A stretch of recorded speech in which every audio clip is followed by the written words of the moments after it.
So who created Wolverine? Interesting discussion. Technically speaking, I think Len Wein wrote the first issue he appeared in, drawn by Trimpe. If you want to go back to the discussion of the character as a character, you can add Roy Thomas among others to the list. I mean, technically speaking, that reality of Wolverine only lasted for, stepped off stage until Giant Size 1, where he stepped on stage, and then X-Men 94, and for the next bunch of decades, me. And then we created, in a bout of mistaken conception, the Wolverine series. And I wrote him for a while, like 10 issues, and then I left, and then Archie Goodwin came in, and then he left, and then Larry Hama came in and did a brilliant job with even though I worked with him for like 4 years. Yes, thank you. Mark Silvestri, and then Mark Silvestri, along with 4 other artists, realized, why are we working for this dumbass company when we can go off and form an image of our own? And the rest, as they say, at least for the 21st century, is history. And then one of the 5 artists went and became like Cucamonga of DC Comics, and Mark is still working for Image and having a great time. Meaning no disrespect to anybody whose name I mentioned. There you go. So Wolverine, you just have to edit to erase those last 5 minutes. I was kidding when I said this with you. So Wolverine, what is it about Wolverine that really seems to get the fans going? Why is he so popular? Because we killed off Thunderbird first? I mean, if we kept Thunderbird around, we could have gotten into indigenous life, what it was like to be part of the Apache Nation, how he felt being in the Army, how he felt being part of the United States, which obviously was a conquering power and an oppressive power, no disrespect, and a whole lot of other stuff that Wolverine just kind of could bypass. Not that I'm criticizing him. Wolverine was a primal warrior. He was. The interesting thing about him was that in Len's iteration, Wolverine was in his early 20s, if that, and the claws were part of his gloves. The only mutant power he had was his healing attack.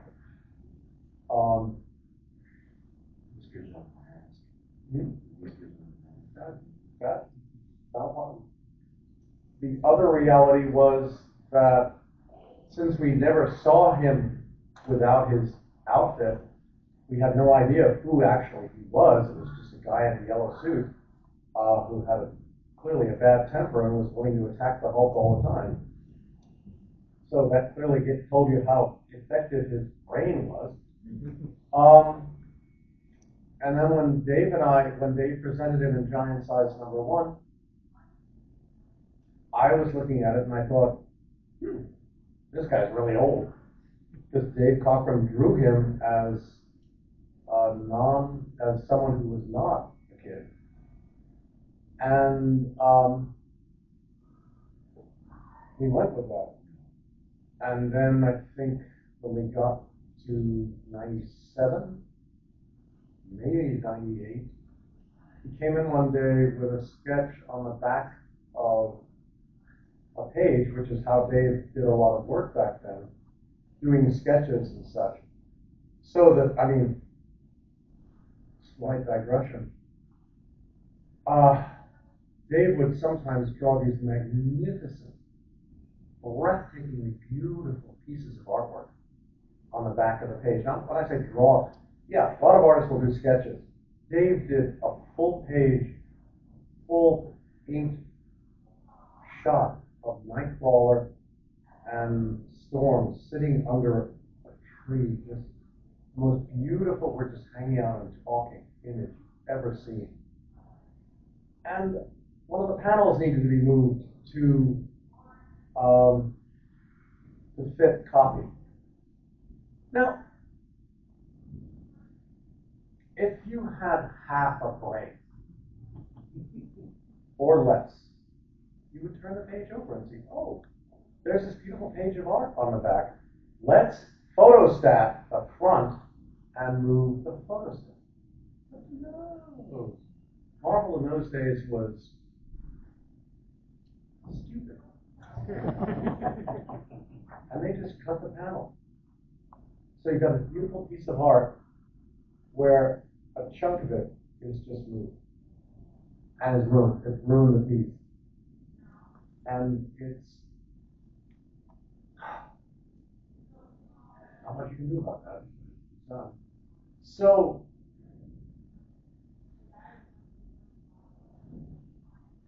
on the back of the page, Dave drew this shot of a clenched fist. And out of the clenched fist came 3 claws. Now, in the visual that Len Wein, that Herb created, you have these 3 stout frames, I guess, at the back of the fist. And Len's concept was this is where the claws go.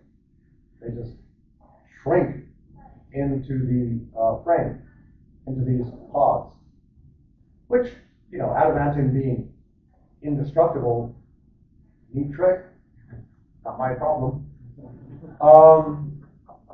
But like Iron Man's armor, for example, meant anybody who could put on the claws would be effectively Wolverine, which, okay, that made him pretty boring as a character, but that wasn't my problem, at least at that point. And then Dave came in with this shot of the fist, and I looked at it, and my first reaction was, oh God, that's the most disgusting thing I've ever seen. That is so cool. And he and I talked about it, and hence with issue 99, the 2 things that ended up being created in that issue were A, the claws came out of his hand, not his gloves, and Jean's reaction, you never told us. You never asked. And that's the essential piece of Wolverine's character. You know, I am the best there is at what I do. The rest is none of your damn business. But that was me establishing the foundations of who he is, which is a man of few words, ideally, which is iconoclastically. So I want to be a man of few words, but that's no problem. And that he's extraordinarily private. None of your damn business. And that carried through from that point on. Yes, he has a temper. But again, in Dave's iteration of the book, the character he was in love with, the character he wanted to come to the foreground, was Nightcrawler. Well, but bear in mind, the one that was conceived as being the dominant character was Colossus, which is why his outfit was all in primary color, primary printing colors. Scott, as usual, with the back and pack. And Storm, as usual for that era, was the girl. I mean, I'm sure they would have called her a Storm Girl if they could get away with it. Well, maybe it should have been 5 years earlier. That was the X-Men. My perception when I came in was that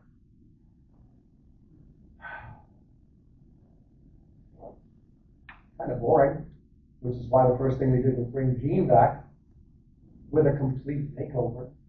You know, hey, it's the 70s. She wears hot pants. She wears a dress over the hot pants, but hot pants, and has cool hair. Because the 70s had cool hair. Men and women, pretty sure. Dude, I was there. Yeah. Even I had cool hair. It just got so bad somewhere else. But that was it. You know, the point was, how can we make this an interesting team? How can we make these interesting characters? As a, you know, the evolution of Kurt Wagner from that time over the next 30 plus years was the revelation that he was a man of faith. And not only a man of faith, he was a positive man of faith. Len's iteration was, he's a demon tormented by who he is. I'm like, dude, we have seen that every effing time. But what about if he was born, and as soon as he actually got his head together, realized, I look unlike everybody else. Yes. Why do I look like everybody else? Either the devil made me do it, or God made me do it. Well, I'm going to think positive. God made me do it. If God made me the way I am, who am I to argue with highest authority? Therefore,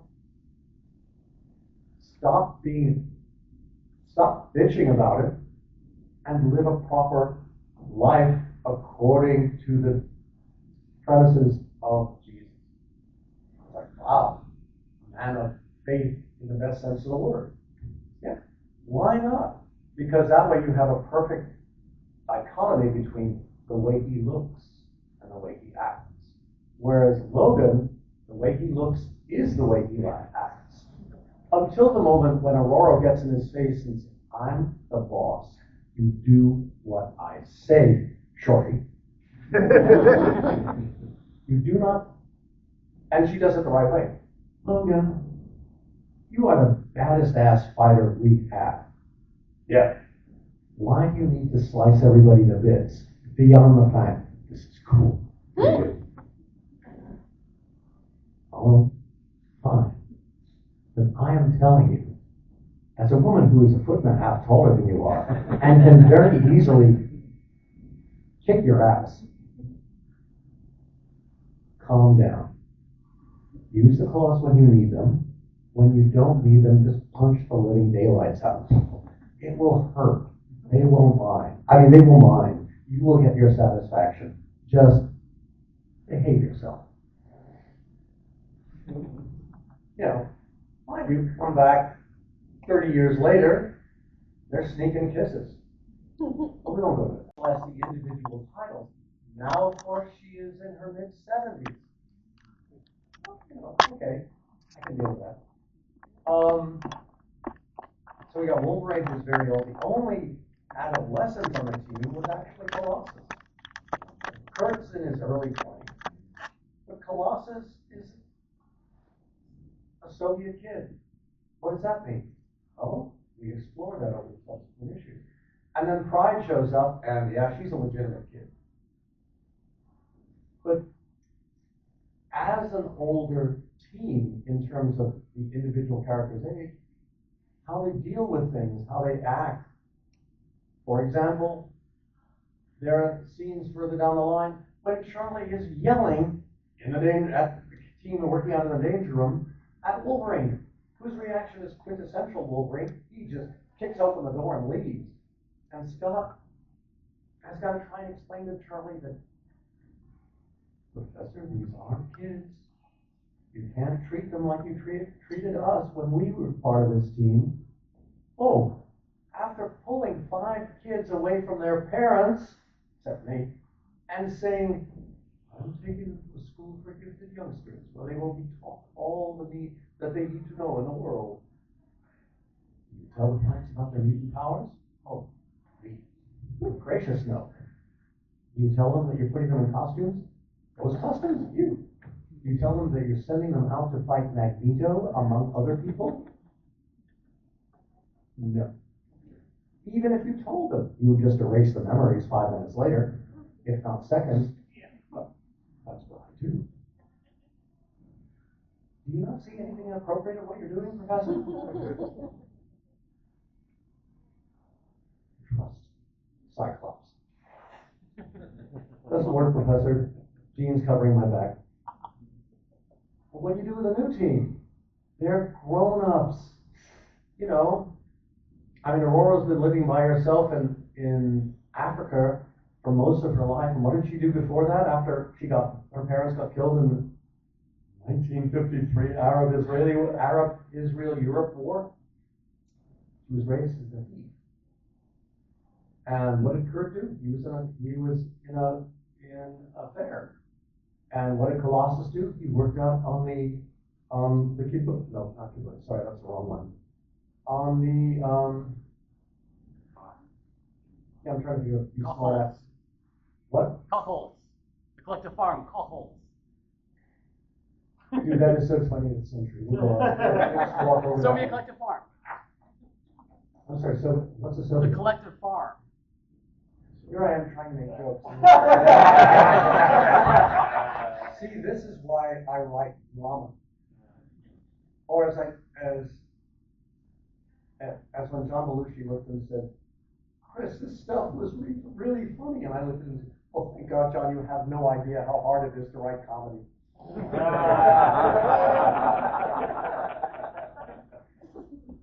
It's like, Claremont, maybe a good writer.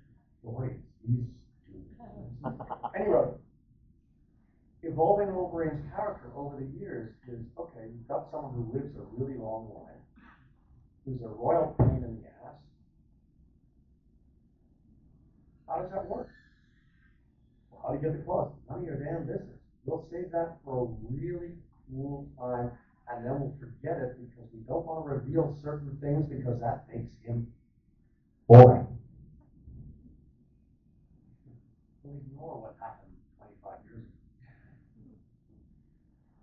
But it did. To me, anyway. And then we see where we go from there. And with Wolverine, he was basically part of the ensemble until John came in, John Byrne came in. And for John, as Dave loved Nightcrawler, John loved Wolverine. Why? Because Wolverine was Canadian. And John is Canadian. Simple as that. Yeah. Can't be simple? Okay. Not everything in my books is complicated. And there we went. And with John, we had the movement of Wolverine to the front of the pack. And with that movement to Wolverine to the front of the pack came the evolution of his popularity. And then, of course, they said, Chris, why don't you and Frank do a miniseries? Or Wheezy said, Chris, you want to do a miniseries? And then I somehow got a hold of Frank. And we built a miniseries. And suddenly he was off and running. And again, my philosophy was, great, keep Wolverine as he is, and every year we'll do a miniseries. And in that miniseries, we'll tell you something neat about his past. But we'll keep him and the audience at a distance, because we'll keep the audience hungry for more, and we'll say no. Because if you get more, you'll get bored. Or worse, the writers will get bored, and we'll just be doing the same thing over and over again. Again, my philosophy as a writer was the claws come out at significant moments of tension. And when the claws come out, people die. Even when Jim Shooter came in and told Wheezy and me, or Anna me, you're going to establish that the Hellfire Club guys are all alive, right? Charlie set up a rest home for them. We don't kill 25 people, if not more, in comics. We're the good guys. Code proves it. That doesn't matter.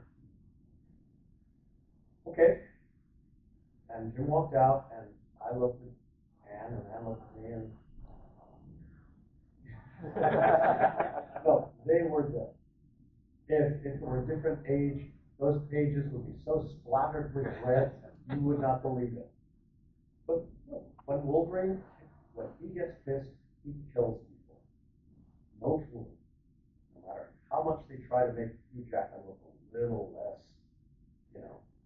At least in Deadpool Wolverine, you've got to see the blood. That's why it's an F-rated film. On the other hand, it's a billion plus F-rated film. So Disney's going, close your eyes, Walt. So, you know, he evolves over time. The reality evolves over time. The Wolverine there is today is significantly different from the Wolverine I was writing, but that's the nature of comic books. You know, it's the fact that Kitty is now 43 years old is not the way I would have done it. I have nothing to do with canon anymore. I do little. The Wolverine I'm writing in my miniseries now is the Wolverine I would have written and was writing. And hopefully that works. And if you love it, if you've read it, if you love it, bravo. If you haven't read it and you don't love it, well, I'll try again next year. I'm trying to remember when the original miniseries came out, and You mean Primal?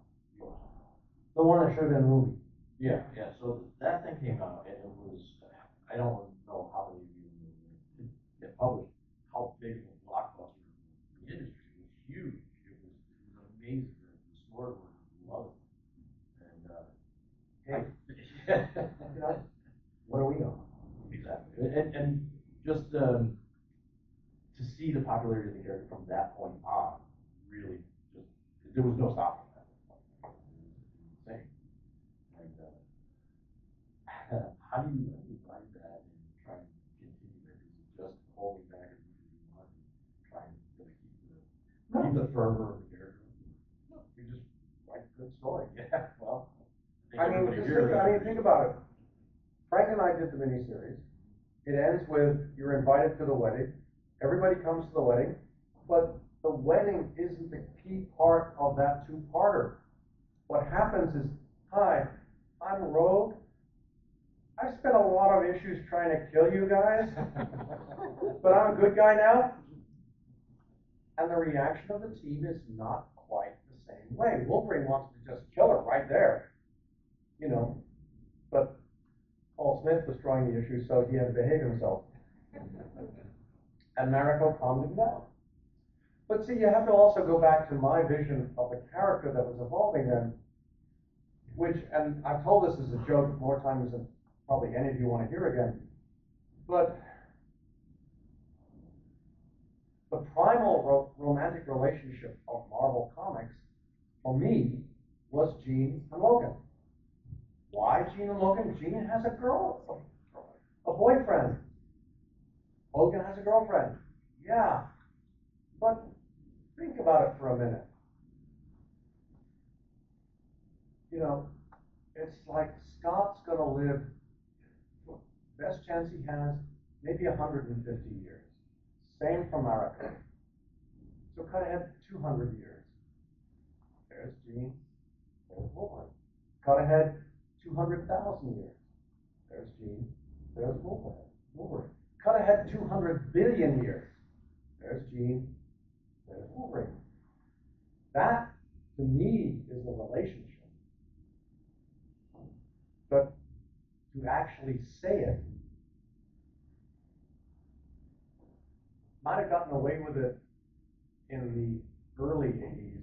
By the later 80s, when we were being bought and sold, not so much by the time Fox and Disney got into it, forget about it. So,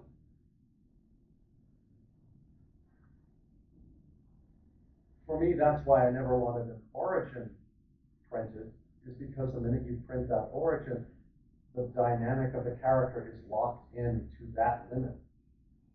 And Paul's origin did just that. He's now born in the 1880s. For me, that made him born. Because what could you couldn't go back further than that. I would have loved to have done stories where he's part of the early indigenous reality of North America. What would that have been like? What would it have been like if he could have beaten Tom Cruise to Japan, was riding around? All form of possibilities. He could have been the core X-Men or the X-Canon character in reality, long before Charles, long before even Apocalypse. Maybe he was going out hunting Apocalypse for 1 billion years. You don't know, but it would have been an interesting way to look at it. Rather than these dumbass let's go back to the dawn of creation with Thor. But that, forgive me, I'm just fetching. Anybody have any cool Wolverine questions before I actually get fired again? Wouldn't be the third time. For another miniseries, like after the first one was released, like with Frank Miller, or you never talk with Frank Miller about collaborating again after that miniseries? Yeah, I talk about the sun rising in the west too, but I would. First question first. No, I mean Frank has his own agenda and his own creativities. So do I. I have made it clear for the last 15 years that I would love to do another X-Canon series set in the core continuity. Hell, I called up last year when we heard about the managing editorship and said, I'd love to help. I've been around this road a long time. Maybe we could figure something out. I've only been editor for a week. Chris, let me think about it. I'll get back to you. Well, I'm still waiting for the call. These companies seem to be No, Thomas will edit. Has something changed? I mean, I don't know if he's going to Chicago for the Democratic Convention. But that's it. I mean, but that's in and of itself is a primal message. It's like they're going in different directions. I'm not a part of it. I'm not going to worry about it anymore. I would love to do stuff, but my favorite is his. And I apologize for turning this in a different direction. The post he put online a few weeks ago saying, well, Chris was only part of this for 17 years. That's like 30 years ago. We've evolved since then. We have more important other people and things to do. Okay. You don't have to yell the message any louder than that. I get it. The same point, I think, with Wolverine is you tell him things and he listens or he doesn't. For me, a primal moment was when he's hammered to that cross in Australia. Their hearts will be broken again and again and again, except for each other. And it's a primal A and a primal B. And for me, the way I thought of it was, it is both a love story that makes you go, oh, and a heartbreaking tragedy that makes you go, oh, but in the other direction. That's how I play with Logan. He is both terribly scary and yet, oh, please, And the thing that terrifies him is Kitty is growing into someone just like him. Kitty, for better or worse, even though she's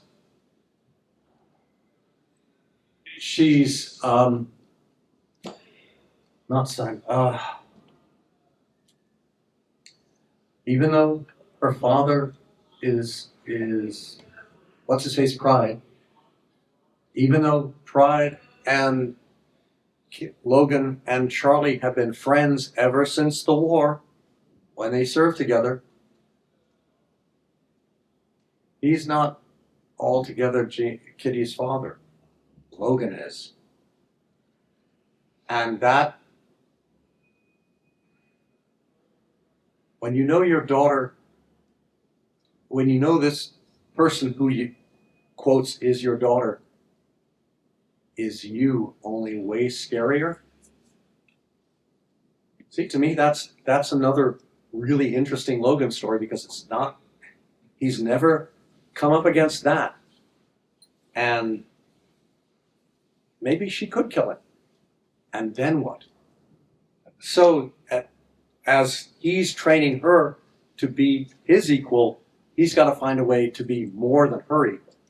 But that, again, that's Logan. He'll never...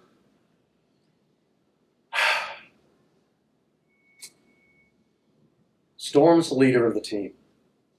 Logan's the sergeant. But he's the sergeant because he's keeping an eye on everyone, because if something goes wrong, he's got to deal with it. And he's the only one who can, or he's the only one who will. Got about That's five. We got 5 minutes left. That's my view of him. Okay, any more quick questions? I'll try to be monosyllabic here. I came in a couple minutes late, so I apologize. It was covered, but This is about Logan, otherwise known as Wolverine. Roy Thomas had made some comments recently about his role as an editor in the creation of Wolverine. And I was wondering if you had any opinions in terms of characters that you created, the role of the editor in those characters, and in particular the role of Roy Thomas in the creation of Wolverine. By the time I was creating anything of significance, Roy wasn't there anymore. So the person I would be more, the person I consider far more significant in terms of me is Stan. Stan hired me. Yep, I go back that far. So, you know, I had nothing to do with that moment of Wolverine's genesis, so it's none of my business. Sorry. Yeah, I was just going to ask, you talked about how Logan's a very private person, but he's also drinking buddies with Kurt, and he's also a father figure to Kitty, and also Jubilee, and he's war buddies with Captain America and a bunch of other characters in the Marvel Universe. I'm a war buddies to Natasha. So, yeah, right. So how does that work with someone who's a loner, short-tempered and gruff, but he is friends with everyone? In terms of the X canon, as he's with the X-Men, he's evolving and changing. He's not the same by issue 200 as he was in the beginning, much less 300 or 700. As with, the other thing to bear in mind is Logan is a significantly different person after the Adamantium than before the Adamantium. His relationship with Natasha started in the first year of World War II. He wasn't anything like the Wolverine he became because he had natural claws then. That's why in the stories I write in that era, we don't use his claws.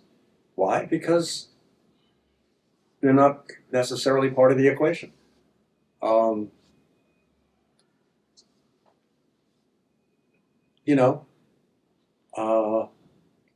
why I steer clear of anything involving the genesis of his claws, because my head will explode. That's a whole different thing. But then I don't have to, because I don't deal with, I'm not part of that reality anymore. Sorry. It's okay. One up. Unlike, say, like Batman, Spider-Man, Superman, there's only ever really been one super famous live-action portrayer of Wolverine. And ain't Hugh Jackman great? I was going to ask, like, are you a fan of his performance, and if so, what was your favorite of his films? Am I a fan of Hugh Jackman? Yeah. I've known him for a very long time. He's a wonderful actor and a really great person. Some films could be better. I thought the first two acts of The Wolverine were pretty close to Frank's and My Story. The minute he got on the motorcycle, the movie went to hell. With a vengeance that takes your breath away.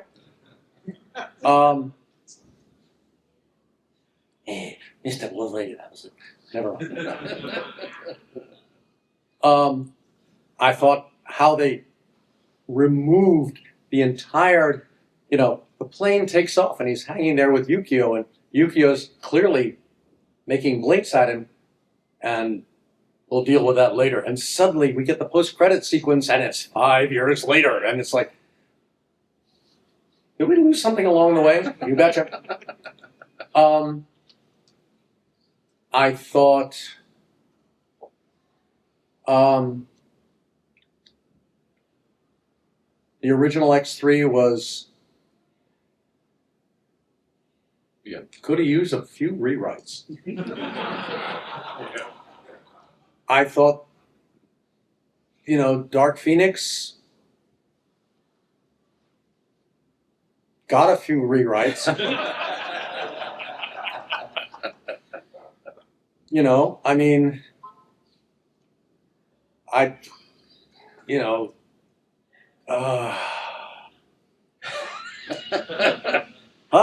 Hi, Ronan, do you know me? Yes, you are Dark Phoenix. No, I'm the other one. No, you're Dark Phoenix. I've seen that look before. But that's just me bitching.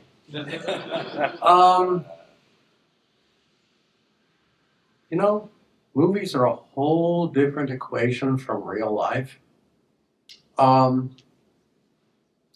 here's seen Wolverine Deadpool? Yes, I am checking. Who here liked it? Who here didn't like it? Ooh, why? Like I said to somebody yesterday, it just didn't seem like, it was, just like I said about the Wolverine, first two acts were great, and the last it was like, oh crap, we need an ending. And it ended, and it was just like, okay. I'm sorry, have you seen the last two Deadpool movies? Well, his last two Deadpool movies were Deadpool movies. This was a Marvel, supposed to be an MCU movie, and it just didn't look like it. Didn't you notice the first two acts were, look, there's a giant smack rumble in the that says, Fox. Yeah. I think that was the point. Might have just gone over my head, Dave. The extent of any depth in that movie was that Gambit was born in the void because this movie was canceled. That's about the extent of any depth that movie had, because everything else is just fan search plot. Well, that's what that was so $1 billion ago. And now they can take a deep breath, and who knows where the next one will go. The point is that Hugh Jackman's performance in X-Men was accompanied by Fox's saying, Wolverine? Okay, he just won the Olivier as Best Actor. But for, oh God, for Rodgers and Hammerstein, damn it, Oklahoma, singing Chicks and Geese and Ducks Better Hurry, with I'm in the Surrey with my fringe on top. And he's going to do Wolverine? And he went out there and he did Wolverine, and suddenly the next 5 films were Wolverine co-starring a bunch of mutants. And, and by the time he got to the last, the time he got to Dark Phoenix, pretty good. And then they took a breath, and Hugh Jackman thought he was out, but they lured him back in. And I'm sorry, I'm sitting there looking at it and thinking, man, A, he's having fun, which is Wolverine, and B, he's good. If for no other reason, I mean, just the scene where, you know, they're sitting in the bar eating breakfast, and Deadpool's trying to say, I took the mask off because I've got to eat food. You know, I can't eat food without the, you know, and Wolverine looks at, you think nobody's noticed. And all I can think of is, wow, imagine the smell. But who can ever see Hugh Jackman as Wolverine laugh? That's the first time. And it was good. And, you know, that's what it's all about. Making a character you can look at and say, I want to see what happens next. And yet, there is an aspect of Wolverine, even, you know, that makes you think, do I really want to go down that road? Because he can be really scary. And, you know, then you have to think, well, you know, Ryan Reynolds did say, and you'll keep doing this till you're 98. And I was sitting there thinking, you know, I've kind of known Hugh Jackman for a quarter century. He could get away with it. Holy. But that's Wolverine. You know, that's why at this point in time, he's Wolverine. Who else could play Wolverine? I'm sure there are a whole lot of people. But right now, they got a big act to follow. And that's as it should be. And the thing with Wolverine in the comics is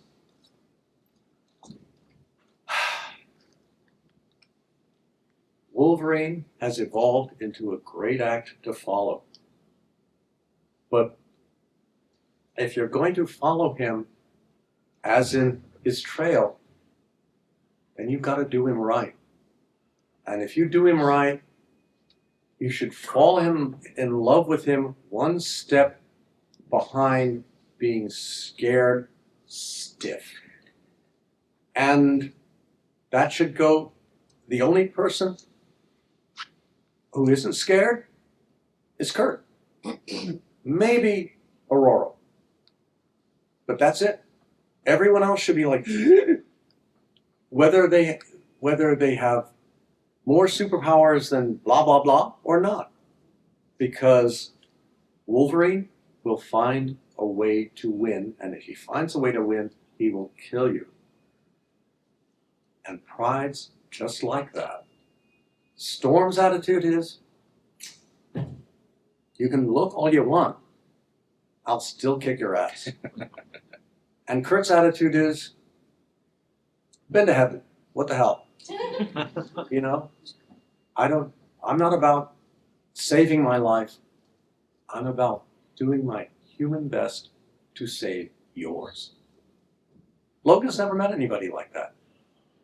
So that's why he's holding on to Kurt. Kurt's the clean side of his run. You know, Sabretooth, more the trash side. But that's why Sabretooth is so pissed. Because Logan, God dang it, Logan, make a mess. No. You know, it's like Logan would tidy the room just to piss him off. But that's the way he is. All right, well, blah, blah, blah, and I'm now an hour over here.